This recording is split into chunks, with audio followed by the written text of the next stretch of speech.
Você é daquelas pessoas que deixa a vida te levar? Que assume sempre os seus riscos sozinho? Ou que administra bem os riscos e transfere uma parte deles? Fazer uma boa gestão de risco é fundamental para manter a sua saúde financeira em dia, minimizar o impacto desses riscos e preservar tudo aquilo que você já conseguiu até aqui. E se você quer saber como fazer uma boa gestão do seu risco, fique aqui ao nosso lado até o final desse vídeo.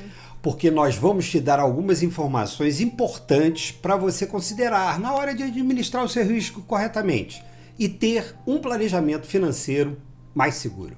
Se você não nos conhece, eu sou Juliana Frota. E eu sou Nelson Paiva. E esse aqui é o seu lado mais seguro.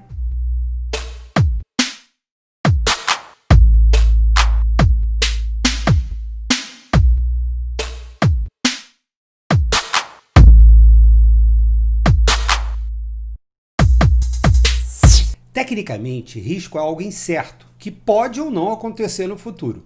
Mas se acontecer, causa um impacto financeiro negativo para você e para quem depende de você. É algo que pode perturbar a nossa existência de alguma maneira. E a disposição para assumir riscos também é algo muito pessoal. Muito pessoal.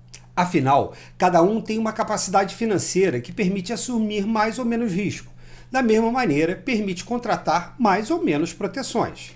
Mas, independente disso, uma coisa que sempre falamos é que a gestão de risco e a contratação de seguros precisa ser feita de forma adequada, tanto às necessidades quanto às possibilidades de cada bolso. Por isso, quando você vai elaborar seu planejamento, é preciso pensar sobre algumas questões extremamente importantes. Se você fica doente, sofre um acidente, fica desempregado, morre, alguém será afetado por isso além de você? Considerando a sua atividade profissional, você pode ser processado ou responsabilizado por causa de algum dano que você venha a causar a alguém? Por exemplo, se você é um cirurgião e comete um erro, o paciente pode te processar. Se você é um engenheiro e erra em um cálculo, pode ser processado também.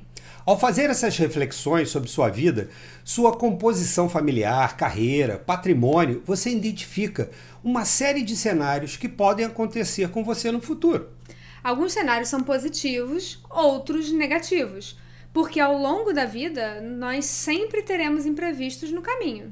Diante de cada risco, podemos tomar duas decisões: assumir esses riscos ou transferir o risco para alguém ou para alguma empresa, no caso uma seguradora, que são empresas que compram e assumem o risco para as pessoas e para as próprias empresas.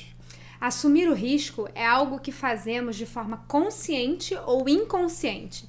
Quando assumimos de forma consciente, significa que alguns riscos têm impactos que podemos absorver de alguma maneira. Porém, assumir o risco de forma inconsciente é o que acontece quando simplesmente não fazemos nada diante dos próprios riscos. Simplesmente deixamos a vida nos levar. Aí, se der algum problema, é aquela barata voa que nem sempre dá para ser solucionado. Só que existem riscos que, se acontecerem, geram um impacto muito maior do que a nossa capacidade financeira. Em alguns casos, podemos então transferir o risco para alguém, no caso, uma empresa seguradora, por meio de um seguro. O seguro é justamente um instrumento financeiro criado para restabelecer o seu equilíbrio econômico. Só que para gerenciar bem seu risco, não basta calcular o impacto financeiro. Você precisa avaliar os seguintes pontos. Primeiro, o contexto familiar, profissional e de vida. Você é casado, solteiro, divorciado? Tem filhos ou não? Toda despesa da família é paga só por uma pessoa ou é dividido? Essa divisão equilibrada, como estão as suas reservas de seu patrimônio? Você é um profissional liberal, CLT, funcionário público, empresário e por aí vai. Segundo, é identificar os riscos. Quais são os riscos os quais você está exposto? Qual o impacto na sua vida e na sua família? Se você sofre um acidente, fica doente ou até morre. Qual é o impacto financeiro se você viver muito e não conseguir trabalhar? O terceiro ponto é analisar os riscos, ou seja, com base no contexto e nos riscos que forem identificados, é preciso mensurá-los. Se um risco X acontecer, como você fica? Quanto de dinheiro precisaria para se recuperar? Qual é o nível de impacto que isso teria na sua vida ou na da sua família? O quarto aspecto é priorizar os riscos, porque nem todos eles precisam ser terceirizados e protegidos por outros. Dependendo do tamanho do risco, você mesmo pode absorver alguns deles. Já em outros casos, o impacto pode ser tão grande que seja financeiramente inviável para você assumi-los por conta própria. Essa é uma análise importante, porque assumir o risco ou se proteger financeiramente desses riscos também precisam estar adequados ao bolso. O quinto ponto é tratar os riscos, ou seja, você pode fazer alguma coisa para evitá-los. Por exemplo, você evita passar por uma rua deserta em local perigoso? Em alguns casos, é possível eliminar totalmente o risco.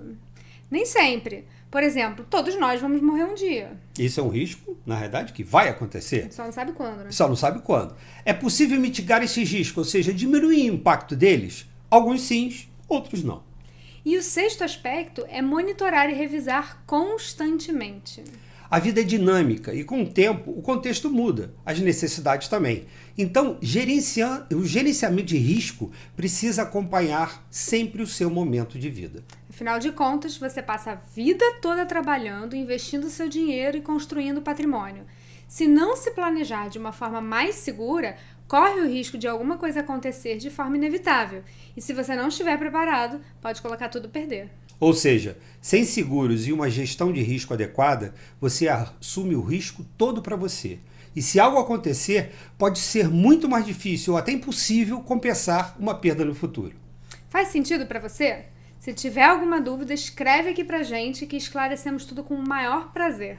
Bem, nós vamos ficando por aqui. Meu nome é Nelson Paiva. E eu sou Juliana Frota. E esse aqui é o seu lado mais seguro. Um beijo. Acompanhe a gente aí. Um abraço. Tchau. Tchau, tchau.